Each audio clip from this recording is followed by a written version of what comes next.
what's up? My name is Matt Knight, and I go by the name Element with my DJing and producing stuff.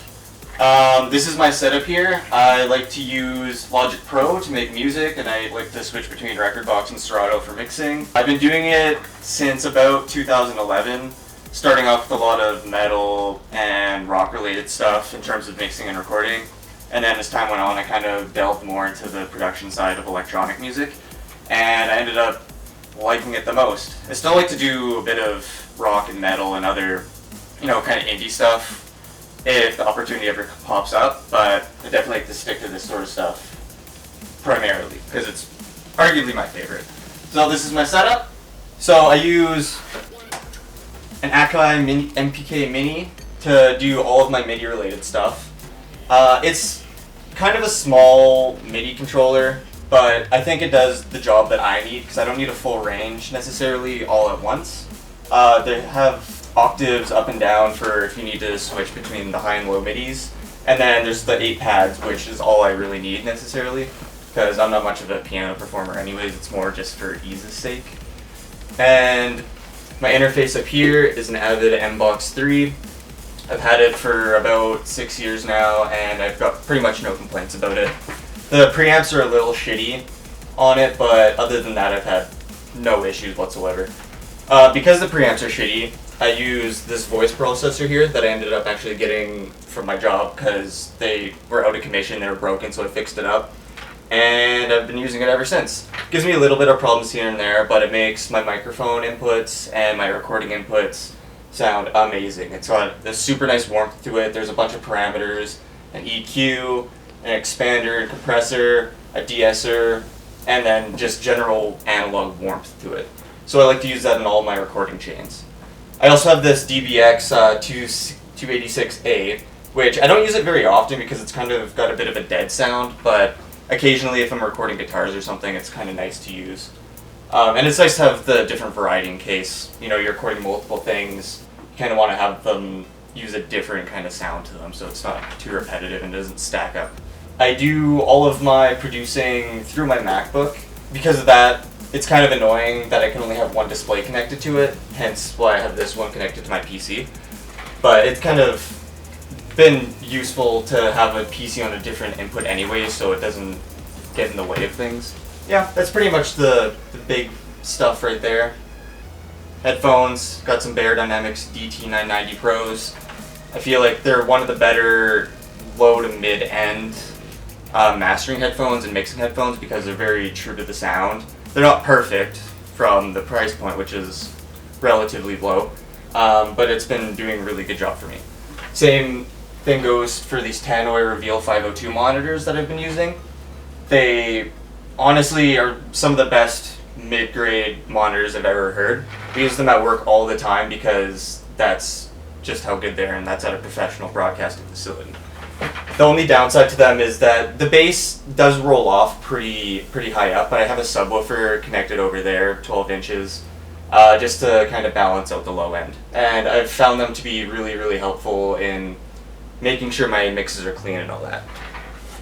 One of the unfortunate things about the room I'm in is that it's very square and it's kind of not the greatest for sound, especially with this one monitor being in the corner. But it's something that, there's not much we can really do about it. Soundproofing is not going to help this room in any way.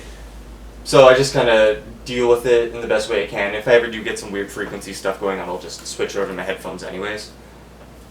And I think the only other thing worth mentioning with my setup would be my microphone.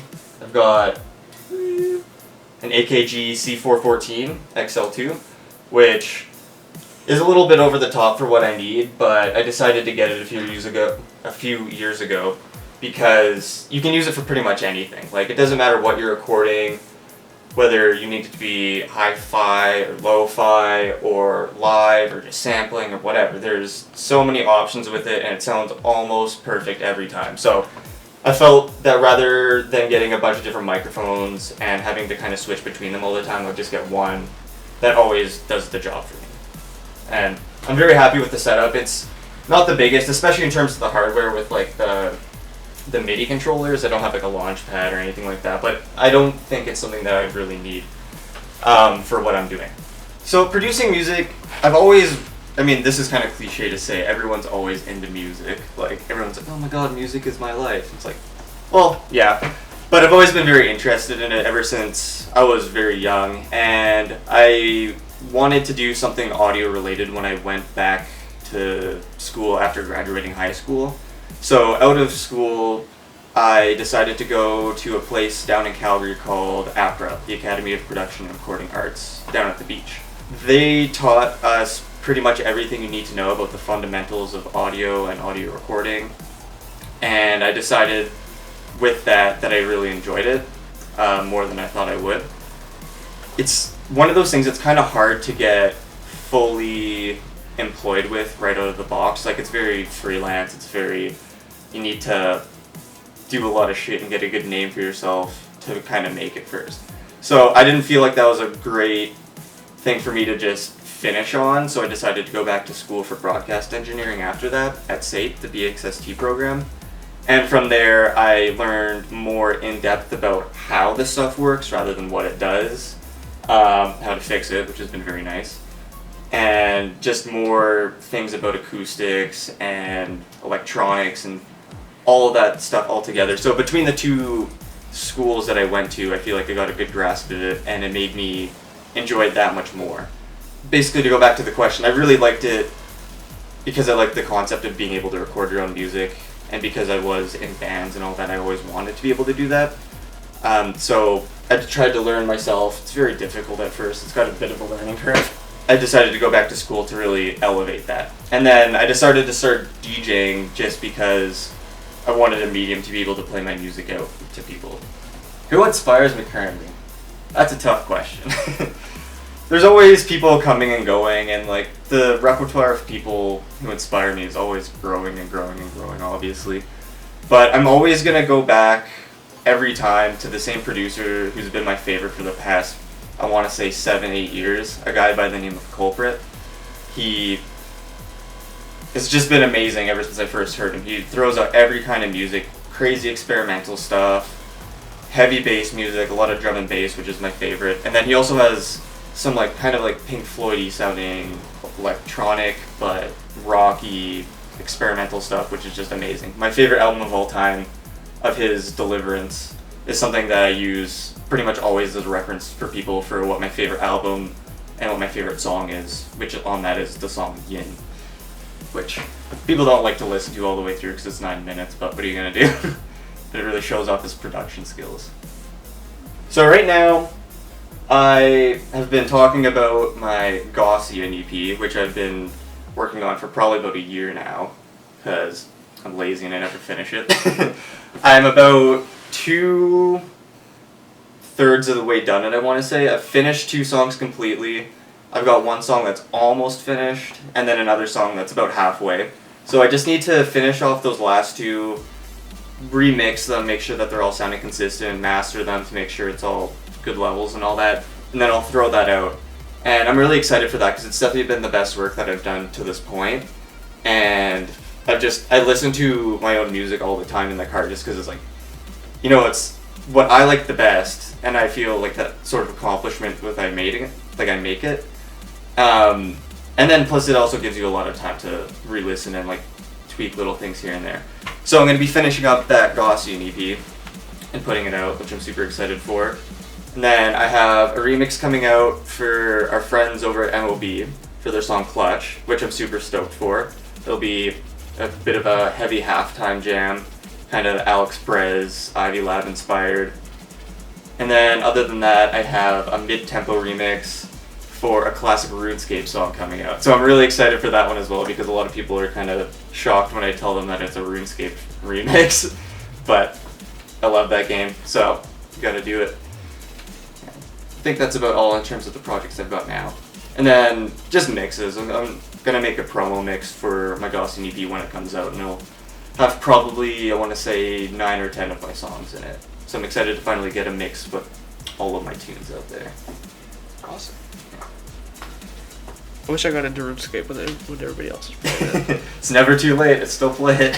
I've tried cause it's free now or whatever, and I've tried to get into it, but I'm not sure if that's really Yeah, the free one's kind of like, I mean, if you're not into it, you're not into it. It's literally just grinding. Yeah. It's just mindless bullshit. But it's something to kill time. I do it a lot when I'm making music. Sounds like fun. Yeah. And you can just feel free to, shout out all your social media, anyone you want to shout out, or you can just do like an outro kind of thing. Well, thank you guys for watching me babble on about my music nerd stuff. Very much appreciated. Again, my name's Element. You can find me on SoundCloud at just Element. That's ELMENT. There's no second E. Common mistake. Gotta be different, you know. And then you can find me on Facebook at the same name, Instagram at the same name. My Instagram has an X at the end of it because some guy took the original name and deactivated his account. You can't get names back after they're deleted, which is a bitch. And then on Twitter if you want to see me shitpost. But yeah, the normal spiel for social media stuff. I think the best way to keep in the loop with me would be either my Facebook page or Instagram, because I post on those the most. And then my SoundCloud if you want to take a listen. Got lots of variety on there, and there's going to be more with the new EPs coming out.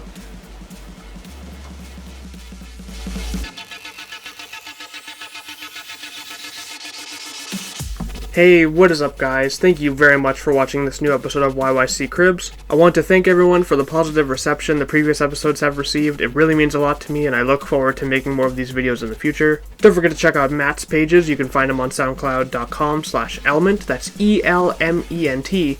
Common mistake. You can also find him on Facebook and Instagram as ElementX or on Twitter as XElementX. You can also check out my pages. These videos are being uploaded on my Facebook, facebook.com/NatWarnockPhotos. You can also find me on Twitter at NatWarnock or Instagram at Nathaniel Warnock. Stay tuned for a couple more episodes I have coming out later this month. Thank you guys very much and have a great day.